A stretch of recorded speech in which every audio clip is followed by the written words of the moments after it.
تعلیمی درسگاہیں ہیں وہاں ایسے اسباق ملنے چاہیے تھے کہ طلباء اپنی سٹریسز کو اور اپنے موڈ کی خرابی کو فطری طریقوں سے ٹھیک کرتے اور نیچرل ہائی حاصل کرتے. مجھے بہت زیادہ شدید احساس ہونے لگا ہے کہ جو ری ہیب میں ہم کام کرتے ہیں وہ کام اگر ہم کرتے رہیں گے تو معاشرے میں جو یہ حادثہ ہے یہ بہت بڑھتا چلا جائے گا. تو ہمیں کوئی بڑے سکیل پہ کام کرنے کی ضرورت ہے.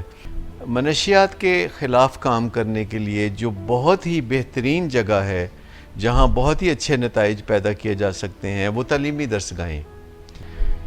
اس کے لیے ہم بنیادی طور پر سنہری رویوں کی بات کرتے ہیں. سنہری رویے وہ ہوتے ہیں جن سے بہت بڑے اور قابل پیمائش نتائج آتے ہیں.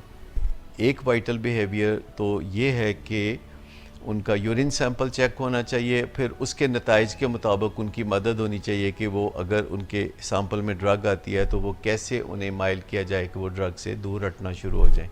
اور دوسرا جو وائٹل بیہیویئر ہے وہ ان کی اٹینڈنس کے بارے میں ہے کہ اگر کوئی یورین سیمپل نہیں چاہتا کہ اس کا چیک کیا جائے تو پھر اس کی اٹینڈنس 100% ہونی چاہیے. لیکن جو لوگ کسی طرح کے خراب رویوں کا مظاہرہ کرتے ہیں یونیورسٹی کے اندر, یعنی کوئی کنڈکٹ ان کا ٹھیک نہیں ہے, کوئی ٹیچر سے, کوئی دوسرے اسٹوڈنٹ سے, اور وہ کسی نہ کسی طرح سے یونیورسٹی رولز کو توڑتے ہیں, تو پھر کمپیوٹر میں یہ انٹیلیجنس ہوگی, صلاحیت ہوگی کہ ان کے بیلٹنگ میں آنے کے امکانات بڑھتے چلے جائیں گے. سچی بات تو یہ ہے کہ جو یونیورسٹی میں بچے پڑھتے ہیں اور ڈرگز استعمال کرتے ہیں ان کا کوئی تعلیمی مستقبل ہے نہیں. سٹیک ہولڈرز کو آپس میں مل بیٹھنا ہوگا, اور یہاں سٹیک ہولڈر سے میری مراد یونیورسٹی کی انتظامیہ ہے, والدین ہیں, اور وہ خود طلباء ہیں جو کہ یونیورسٹی میں تعلیم کی غرض سے آتے ہیں. ہم یہ کوئی ایک دن میں یونیورسٹی کو ڈرگ فری نہیں کرنا چاہتے. 5 سال کی مدت ہے. 5 سال کے بعد یکدم تو وہ کوئی دن ایسا نہیں آئے گا کہ یونیورسٹی ڈرگ فری ہوگی. یونیورسٹیز میں اگر ہمیں ریزسٹنس کا سامنا ہوتا ہے تو ہم اپنے پروگرام کو تھوڑا سلو کر سکتے ہیں. اگر ہمیں ریزسٹنس نہیں ملتے تو ہم اپنے پروگرام کو تھوڑا تیز کر سکتے ہیں. ہم سوسائٹی سے ایسے لوگوں کو آن بورڈ لے سکتے ہیں جو سیلیبریٹیز ہیں اور ڈرگز کے استعمال کے خلاف کام کرنے کے لیے تیار ہوں. عام لوگوں کا خیال ہے کہ یونیورسٹی کے باہر چھلیوں پہ منشیات لگا کے تو بیچی جاتی ہیں, یا کلفیوں میں منشیات یا ٹافیوں میں منشیات کوئی باہر سے آ کے بیچتا ہے, تو ایسی کوئی بات نہیں ہے.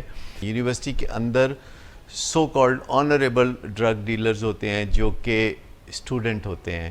یہ جو سائیکل ہے جو شغل سے شروع ہوتی ہے, پھر عادت بنتی ہے, پھر ایڈکشن ہوتی ہے, اور پھر ڈرگ ڈیلنگ تک جاتی ہے, تو یہ ایک سائیکل ہے جس کو ہمیں کہیں نہ کہیں سے بریک کرنا ہوتا ہے. جس یونیورسٹی میں بھی یہ کام شروع ہوگا, آنے والے داخلوں میں ان کو ترجیح دیں گے والدین. اس پروگرام میں یہ جو پہلے ہم ان 2 باتوں پر توجہ دیں گے کہ تحریک اور ہنرمندی کیسے, اور ہنرمندی پہلے کہ تحریک پہلے. اگر کسی طالب علم کو کہا جائے گا کہ جی آپ نے یورین چیک کرانا ہے, آج اپنے سیمپل دینا ہے, تو وہ سکتا ہے لڑنے پہ آمادہ ہو.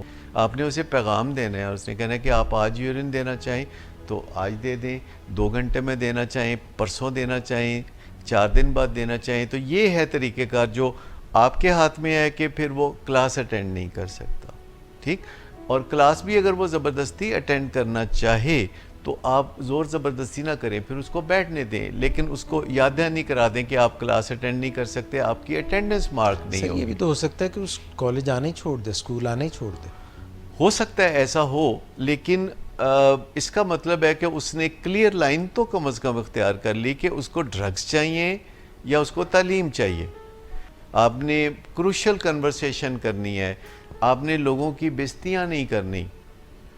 اگر آپ سمجھتے ہیں کہ اس میں کچھ طلباء پڑھائی سے بدک جائیں گے یا کچھ والدین اپنے بچوں کو یونیورسٹی پہ نہیں بھیجیں گے, تو میں سمجھتا ہوں کہ اس سے بہت سارے طلباء کا بھلا ہوگا. کتنے ہی لوگ ہیں جو ولنگ ویز میں ہمارے پاس آتے ہیں جو یونیورسٹی ڈراپ آؤٹس ہوتے ہیں, اور آخرکار ہم انہیں واپس یونیورسٹی میں بھیجتے ہیں. وائلڈلی امپورٹنٹ گول یہ ہے کہ اگر کسی شخص کی زندگی میں نشے کی بیماری آ گئی ہے تو آپ اس کی مدد صرف نشے کی بیماری سے نجات میں کریں گے.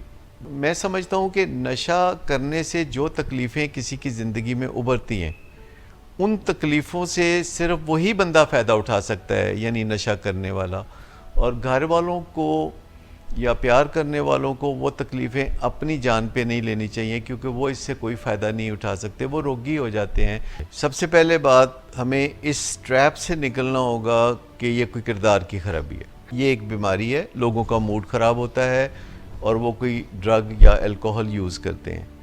یہ ایک ٹاپ پرائرٹی کا کام ہے کہ سب سے پہلے انہیں نشے سے نجات دلائی جائے، اور اس کے بعد انہیں زندگی کے ہر شعبے میں آگے بڑھنے میں مدد دی جائے۔ اور میں آپ کو بتاؤں کہ جو بندہ ایک دفعہ نشہ چھوڑ دیتا ہے تو وہ پیچھے جو اس کا ٹائم ضائع ہوتا ہے وہ اس کو کور کر لیتا ہے، وہ 1 سال میں 3 سال کی ترقی کرتا ہے۔ اگر ہم سچ مچ اصلاح کے رستے پہ جا رہے ہوں تو پھر ہم شیم سے نکل جاتے ہیں، پھر ہمیں اس سے غرض نہیں رہتی کہ کسی کو کیا پتہ ہے، ہمیں اس سے غرض ہوتی ہے کہ ہم کیا کر رہے ہیں۔ جو پیئر پریشر ہے، یہ یونیورسٹی میں خود سے تخلیق کیے جا سکتے ہیں، خود سے ایسے گروپ بنائے جا سکتے ہیں تاکہ جو طالب علم کسی گروپ سے بیلونگ کرنا چاہتے ہیں تو ان کے پاس ایک ہی چوائس نہ ہو۔ یونیورسٹی میں مینٹرنگ سسٹم جو ہے، مینٹورز ہوں، جیسے اس پروگرام کا انچارج جو ہو وہ مینٹور ہو، اور پھر نیچے بے شمار مینٹورز ہوں جو ٹیچر اسٹوڈنٹس پہ اچھا انفلوئنس نہیں ڈالتے، تو جتنی جلدی ہو سکے ان سے دوری اختیار کرنا بھی کارآمد ہوگا۔ اسٹوڈنٹس کے اندر یہ رجحان پیدا کیا جائے کہ ڈرگس کے بارے میں اویئرنیس حاصل کریں، گوگل پہ جائیں۔ ہم سمجھتے ہیں کہ طلباء کو پتہ ہے کہ ڈرگز نقصان دہ ہیں، میں آپ کو بتاتا ہوں کہ طلباء کو بالکل نہیں پتہ۔ اگر آپ پلائر کے اسٹوڈنٹ بن جائیں گے تو آپ کو پلائر پرنسپلز بھی پتہ چل جائیں گے اور پلائر پرسکرپشن کا بھی پتہ چل جائے گا، اور آپ زندگی میں نیچرلی ہر وقت اچھا محسوس کریں گے اگر آپ اپنے موڈ کی پرورش کریں گے، مزاج کی پرورش کریں گے،